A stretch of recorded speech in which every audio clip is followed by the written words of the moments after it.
Sir, Pak ചാരസുന്ദരി ജ്യോതി മൽഹോത്ര അവരിവിടെ വന്നതുമായി അതായത് നമ്മുടെ കേരളത്തിൽ വന്നതുമായി ബന്ധപ്പെട്ട ഒരുപാട് പ്രശ്നങ്ങളൊക്കെ, ഒരുപാട് വിവാദങ്ങളൊക്കെ ഉണ്ടാകുന്നുണ്ട്. ടൂറിസത്തിൻ്റെ മറവിലാണ് അവർ ഇവിടെ വന്നത്, നമ്മുടെ സർക്കാരിൻ്റെ കാശെല്ലാം കൈപ്പറ്റിയിട്ടുണ്ട് എന്നുള്ള തരത്തിലൊക്കെ വിവാദമാവുകയാണ് ഈ വിഷയം. ഇത് സത്യത്തിൽ അത്തരത്തിൽ തന്നെയാണോ കാര്യങ്ങളുടെ ഒരു പോക്ക്? അതിന് ഇപ്പൊ അത്തരത്തിലാണോ കാര്യങ്ങളുടെ ഒരു പോക്കെന്ന് ചോദിച്ചാൽ എനിക്ക് അതിനകത്ത് വ്യക്തത വരുത്തി മറുപടി പറയാൻ പറ്റത്തില്ല. പക്ഷേ ജ്യോതി മൽഹോത്ര ഇവര് ഹരിയാനക്കാരിയാണെന്നാണ് എനിക്ക് തോന്നുന്നത്. അല്ലെങ്കിൽ ക്ഷമിക്കുക. എന്തായാലും നമ്മുടെ വടക്കേ ഇന്ത്യ സംസ്ഥാനത്തിലുള്ള ഒരു സുന്ദരി, ചാരസുന്ദരി എന്നൊക്കെ വേണമെങ്കിൽ പറയാം. ഇവിടെ പണി എന്ന് പറഞ്ഞാൽ ഒരു വ്ളോഗറാണ്, ഇന്റർനാഷണൽ വ്ളോഗർ എന്നൊക്കെ പറയും. അപ്പം ഈ പഹൽഗാമിന് ശേഷം നമ്മളിവിടെ ഈ ഇന്ത്യക്കകത്ത് നിന്നിട്ട് വെളിയിലോട്ട് പണി നടത്തുന്നവരെയൊക്കെ തെരഞ്ഞു. അതിനകത്ത് വ്ളോഗർമാരുണ്ട്, അല്ലെങ്കിൽ മറ്റു പല രീതിയിലുള്ള ഉദ്യോഗസ്ഥന്മാരുണ്ടായിരുന്നു. പട്ടാളത്തിനകത്തുള്ളവന്മാരെ നമ്മൾ പിടിച്ചിട്ടുണ്ട്. അപ്പൊ പല രീതിയിലും പല മേഖലയിലും നമ്മുടെ രഹസ്യങ്ങൾ ഇതിനകത്ത് നിന്നിട്ട് പല റോളിൽ നിന്ന് പാകിസ്ഥാനെ അറിയിച്ചു കൊണ്ടിരുന്ന സ്ത്രീകളുടെ കൂട്ടത്തിൽ അറസ്റ്റ് ചെയ്താണ് ഈ പറയുന്ന സ്ത്രീ, അല്ലെങ്കിൽ ഈ ചാരസുന്ദരി ജ്യോതി മൽഹോത്ര എന്നാണ് പറയുന്നത്. ഇവൾ ഇവിടെ വന്നിട്ടുണ്ട്. മിക്കവാറുമുള്ള ഈ സൈറ്റും ഒക്കെ വരുന്നിടമാ കേരളം. അതുകൊണ്ടാണ് ഇപ്പൊ ഈ മാധ്യമങ്ങൾ ഇത് ഏറ്റെടുത്തിരിക്കുന്നത്. കാരണം ലോകത്ത് ഇന്ത്യക്കെതിരെ, ലോകത്തുടനീളം എവിടെ ആളിനെ നോക്കിയാലും, ഇന്ത്യക്കെതിരെ നിൽക്കുന്ന ആളിനെ നോക്കിയാലും അതിന്റെ ഒരു ആള് ഇവിടെ കാണും. ഏത് ടെററിസ്റ്റ് ഗ്രൂപ്പുകൾ എവിടെ ഉണ്ടെങ്കിലും അല്ലെങ്കിൽ അതിന്റെ ഒരു പേര് ഇവിടെ കാണും. അപ്പൊ അത്തരത്തിൽ ഇന്ത്യ മഹാരാജ്യത്ത് മറ്റ് സംസ്ഥാനങ്ങളെ തുലനം ചെയ്യുമ്പോൾ ഈ പറയുന്ന ടെററിസ്റ്റ് ഗ്രൂപ്പുകളുടെയും ഈ രാജ്യവിരുദ്ധ ശക്തികളെയും ഇന്ത്യാവിരുദ്ധ ശക്തികളുടെയും ഈ പറഞ്ഞ സിന്ദൂറിനകം പഹൽഗാമിനകത്തും അതിനെ ന്യായീകരിക്കുന്നവരുടെ എണ്ണം നോക്കിയാലും കൂടുതലുള്ള ഇവിടെ. ഗാസയ്ക്ക് അനുകൂലമായിട്ടുള്ള ആനപ്പുറത്ത് കയറ്റുന്നവൻ, അല്ലെങ്കിൽ മറ്റ് പല ലോകത്തെല്ലാം നിരോധിച്ചിട്ടുള്ള പല, ഇവിടെ ഇപ്പം ഈ ഹമാസിനെ നിരോധിച്ചിട്ടില്ലല്ലോ, അതുകൊണ്ട് അവനെ ആനപ്പുറത്തെടുത്ത് വെക്കുക. വേറെ ചില ബദർ ഫുഡ് എന്ന് പറയുന്നതിനെ ആനപ്പുറത്തെടുത്ത് വെക്കുക. പിന്നെ ഇവിടുത്തെ മാധ്യമവും, അല്ലെങ്കിൽ അറിയാമല്ലോ മീഡിയ വൺ എന്ന് പറഞ്ഞ ചാനൽ ഉണ്ടല്ലോ, ഈ പറയുന്ന ജമാഅത്ത് ഇസ്ലാമി, അവന് ലോകം മൊത്തം അതിന്റെ ഏറ്റവും കൂടുതൽ ആൾക്കാരുള്ള സ്ഥലം. പിന്നെ ഈ ആ പാർട്ടിയെ കൂട്ടുപിടിച്ച് അവന്മാരെല്ലാം ശരിയായെന്ന് പറയുന്നത് നമ്മുടെ ഇവിടുത്തെ പാർട്ടികൾ. അപ്പൊ ഞാൻ പറഞ്ഞു വന്നത്, എല്ലാത്തിനകത്തും ഈ പറയുന്നവർക്ക് കൃത്യമായിട്ട് നിൽക്കാൻ സാധിക്കുന്ന സ്ഥലമായതുകൊണ്ട് ജ്യോതി മൽഹോത്ര ഇവിടെ വന്നത് ഒരു പക്ഷേ ഗവൺമെന്റ് സ്പോൺസർഷിപ്പിലായിരിക്കാം. ആണല്ലോ അവരുടെ വന്നത് അങ്ങനെ. അവരുടെ താമസ സൗകര്യം, ചെലവും മറ്റു കാര്യങ്ങളും ഒക്കെ ടൂറിസം ഡെവലപ്മെന്റ്സിന് വേണ്ടി ഈ വ്ളോഗറെ കൊണ്ടുവന്നതാ. ഒരു ഇന്റർനാഷണൽ വ്ളോഗർ ആണല്ലോ. ഇവിടെ പരിശോധിച്ചപ്പോഴേ പറഞ്ഞ് ഇവിടെ മിക്കവാറും ഇവിടെ ഇന്റർനാഷണൽ എന്ന് പറഞ്ഞിട്ട് ഇവിടെ പോകുന്ന ഇവിടെ. ഇവിടെ പോകുന്നത് മൊത്തം പാകിസ്ഥാനിൽ, ഏറ്റവും കൂടുതൽ പാകിസ്ഥാനിൽ. അവിടുത്തെ ഇന്റലിജൻസ് മേധാവികളുമായിട്ട് ബന്ധം, കോടാനുകോടി രൂപ അവിടുന്ന് കൈപ്പറ്റുന്നു, ചാരപ്രവൃത്തി നടത്തുന്നു. ഇവിടെ ഇന്ത്യയുടെ തന്ത്രപ്രധാനമായ സ്ഥലങ്ങളുടെ ഫോട്ടോ എടുത്തു കൊടുക്കുന്നു. ഇവിടെ വന്നപ്പോ തന്നെ ഇവർ ഫോട്ടോ എടുത്തതെന്ന് പറയാൻ കൊച്ചിൻ ഷിപ്പ്യാർഡിന്റെ മട്ടാഞ്ചേരിയിലെ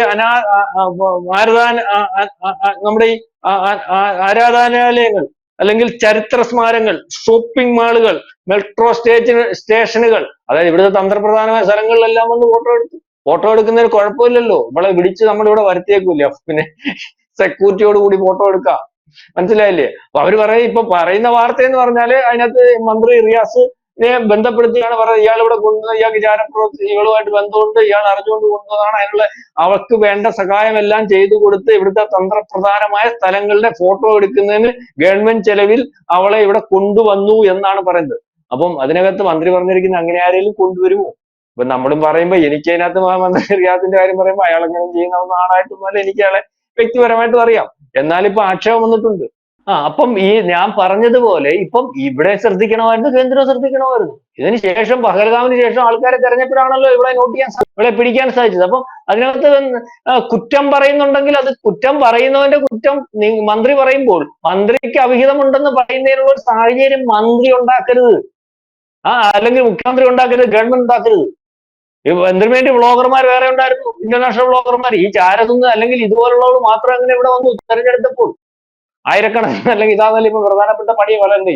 വ്ളോഗർമാർ അങ്ങോട്ടും ഇങ്ങോട്ടും പോവുക, ആരെങ്കിലും ഇരിക്കുന്നത് നിൽക്കുന്നത് ഫോട്ടോ എടുക്കുക, അതിന് ആളുകാരെ കാണാൻ കൂടുക, അത് വെച്ചിട്ട് ഇവള് ഇങ്ങനെ നടക്കുക, കാശുണ്ടാക്കുക, ഇതാണല്ലോ. അപ്പൊ വ്ളോഗർമാർ ഇവള് മാത്രമല്ലല്ലോ. അപ്പൊ ആ രീതിയിലേക്ക് മന്ത്രി പറയുന്നു, അങ്ങനെയൊക്കെ ഒരു ഗവൺമെന്റ് നിൽക്കുമോ, അല്ലെങ്കിൽ അങ്ങനെയൊക്കെ ഒരു ഗവൺമെന്റ് തയ്യാറാകുമോ, അല്ലെങ്കിൽ അത്തരത്തിൽ ചെയ്യുമോ? ഇത് BJP-യുടെ രാഷ്ട്രീയമാണ്, അല്ലെങ്കിൽ അത്തരത്തിൽ പറച്ചില് നടത്തുന്ന മാധ്യമങ്ങൾ അതിനകത്ത് അജണ്ട ഉണ്ടെന്നൊക്കെ പറയുമ്പോൾ അതിനുള്ള സാഹചര്യം മന്ത്രി കൊടുക്കാൻ പാടില്ല. നിങ്ങൾക്ക് അവിഹിതമുണ്ട്, നിങ്ങളുടെ ഗവൺമെന്റ് ഈ അവിഹിതത്തിന് കൂട്ടുനിന്നു എന്ന് പറയുമ്പോൾ ഫോട്ടോ എടുക്കുന്നതിന് വേണ്ടി നിങ്ങൾ നിന്നു കൊടുത്തില്ലേ? നമ്മൾ ഇതിനകത്ത് പ്രധാനപ്പെട്ട ഒന്ന് രണ്ട് കാര്യമുണ്ട്. പറയുമ്പോ ഞങ്ങൾ അങ്ങനൊന്നും ഇല്ല എന്ന് പറയുമ്പോൾ രണ്ട് രീതിയിൽ ജീവിക്കുന്ന ആൾക്കാരുണ്ട്. ഇവിടെ ഇന്റർനാഷണൽ രീതിയിൽ ചാരപ്രവർത്തനം നടത്തുന്നവര് ഇനി ഇവിടെ ഉണ്ട് ചില ആൾക്കാർ. കണ്ടിട്ടില്ലേ ചില ചാനലും ഒക്കെ വെച്ചിട്ട് ഇന്ത്യക്കെതിരെ കാര്യം പറയുന്നതിന്, അല്ലെങ്കിൽ ഇന്ത്യക്കെതിരെ സാഹിത്യകാരന്മാരെ കണ്ടിട്ടില്ല, ഇന്ത്യക്കെതിരെ കാര്യം പാകിസ്ഥാൻ എന്താണ് കുഴപ്പം, മുദ്രാവാക്യം വിളിച്ചാൽ എന്താണ് കുഴപ്പം, അവിടെ എന്താണ് കുഴപ്പം, ഈ പറയുന്ന പോലെ ഗാസയിൽ എന്താണ് കുഴപ്പം, ലോകത്തുള്ള ടെററിസ്റ്റുകളെയൊക്കെ വളരെ കൃത്യമായിട്ട് മിനുക്കുന്ന ആൾക്കാർ നമ്മുടെ കുറെ യൂട്യൂബർമാരെയൊക്കെ കണ്ടില്ല, നമ്മുടെ ചാനലിലൊക്കെ ചില ആൾക്കാരൊക്കെ വന്നിട്ട് സംസാരിക്കാറുണ്ട്.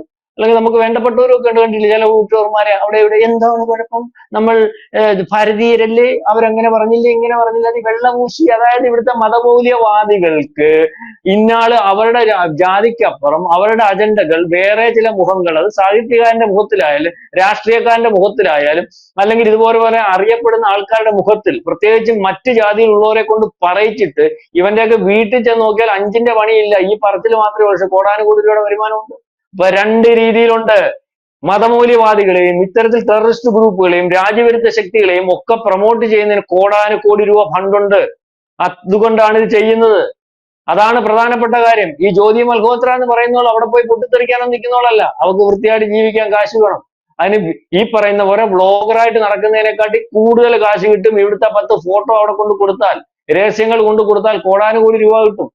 അതാണ് തന്നെ കാര്യം. അപ്പൊ ഇത് രണ്ട് ടൈപ്പ് ഉണ്ട്. ഞാൻ ഈ പറഞ്ഞ ജ്യോതി മൽഹോത്ര എന്ന് പറയുന്ന ഇന്റർനാഷണൽ ടൈപ്പ്, ഡയറക്റ്റ് മറ്റേ രാജ്യമായിട്ട് വന്ന്. വേറെ ചിലവന്മാരുണ്ട് ഇവിടെ നിന്ന് കറങ്ങുന്നവന്മാർ, അത്യാവശ്യം കാര്യമൊക്കെ പറഞ്ഞ് അത്രയും കിട്ടത്തില്ലല്ലോ, അവർക്ക് 5 കോടി കിട്ടുമെങ്കിൽ ഇവർ 50 ലക്ഷം രൂപ കിട്ടും, അതുകൊണ്ട് കാര്യമൊക്കെ പറഞ്ഞ് ഞാൻ ദേശസ്നേഹിയാണ്, ഞാൻ ന്യായം പറയുന്നവനാണെന്നൊക്കെ പറഞ്ഞുകൊണ്ട് ചില ഈ പറയുന്ന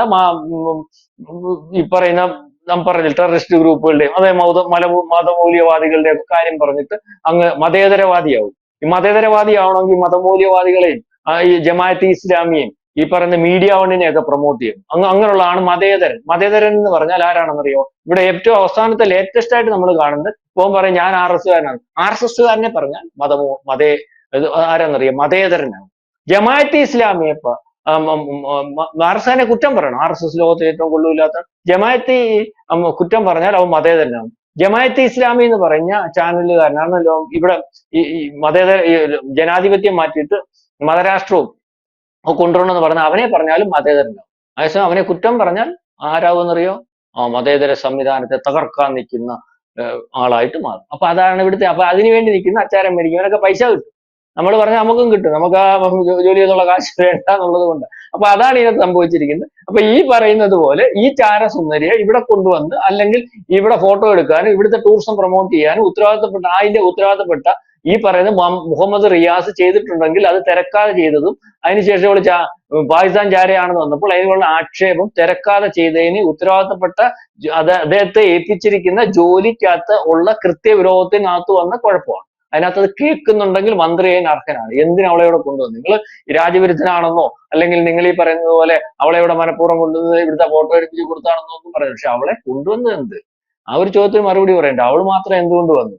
വേറെ എത്രയോ പേരാണ് ഈ ചാരചുന്ദരിയും അല്ലെങ്കിൽ ചാരപ്രവർത്തനം നടത്തുന്നവളും മാത്രം ഇവിടെ ബ്ലോഗറായിട്ടും പ്രൊമോട്ടറായിട്ടും വന്നതിനകത്ത് ആൾക്കാർക്ക് സംശയമുണ്ട്. അതായത് നിങ്ങൾ ശ്രദ്ധിച്ചില്ല, അവള് വരാൻ നിന്നു, നോക്കി നിന്നു. ഒരു ചാര പ്രവർത്തി നടത്തുന്നവർക്ക് അവൾക്ക് അതിനുള്ള കഴിവുണ്ട്, അല്ലെങ്കിൽ അവനൊരു കാര്യമുണ്ട്. അപ്പൊ അതിനുവേണ്ടി അവൾ സ്വാധീനം ചെലുത്തിയിട്ടുണ്ടോ? ആ സ്വാധീനം എന്തിനാണെന്ന് ഗവൺമെന്റിന് മനസ്സിലായിട്ടില്ല. അപ്പൊ നിങ്ങൾക്ക് നിങ്ങളുടെ ഉത്തരവാദിത്വം കൃത്യമായിട്ട് നിർവഹിക്കാൻ കഴിയുന്ന ഒരു മന്ത്രിയോ ഒരു MLA ഒന്നും അല്ല എന്ന് നമുക്ക് വിചാരിക്കേണ്ടി വരും. ആ രീതിയിൽ ഈ പറയുന്ന അവിഹിതം പറഞ്ഞിട്ടുണ്ടെങ്കിൽ അത് ശരിയാണ്. പക്ഷെ അവിഹിതം ഇല്ലെന്ന് നിങ്ങൾ പറയുന്നതിനകത്ത് നമ്മൾ നിങ്ങളുടെ അവിഹിതം ഒന്നും ശരിയാണെന്നോ, അല്ലെങ്കിൽ നിങ്ങൾക്ക് അവരുമായിട്ട് ഇന്ത്യ ഒറ്റുകൊടുക്കുന്ന ആളാണെന്നോ ഒന്നും നമുക്ക് അഭിപ്രായമില്ല. പക്ഷേ ഒരു മന്ത്രി എന്ന നിലയിൽ തെറ്റ് പറ്റിയിട്ടുണ്ടെങ്കിൽ തിരുത്തണം. കഴിഞ്ഞ ദിവസം വീണ വിജയന്റെ കാര്യം പറഞ്ഞതുപോലെ അത്രേ പറയാനുള്ളൂ. ഏതായാലും ഈ ജ്യോതി മൽഹോത്രകൾ കേരളത്തിനകത്തും ഉണ്ട് റിയാസ്. അത് ഇതുപോലുള്ളതിനെ വെളിയിൽ നിന്ന് കൊണ്ടുവരുന്നത് പോലെ അകത്തുള്ളതിനെയും കൂടെ സൂക്ഷിച്ച് കണ്ട് മുന്നോട്ട് കൊണ്ടുപോയാൽ നമ്മുടെ രാജ്യത്തിന്റെ സുരക്ഷയ്ക്കും അല്ലെങ്കിൽ മുന്നോട്ടുള്ള പോക്കിനും നന്നായി വരും എന്നാണ് ഈ അവസരത്തിൽ നമുക്ക് സൂചിപ്പിക്കാനുള്ളത്.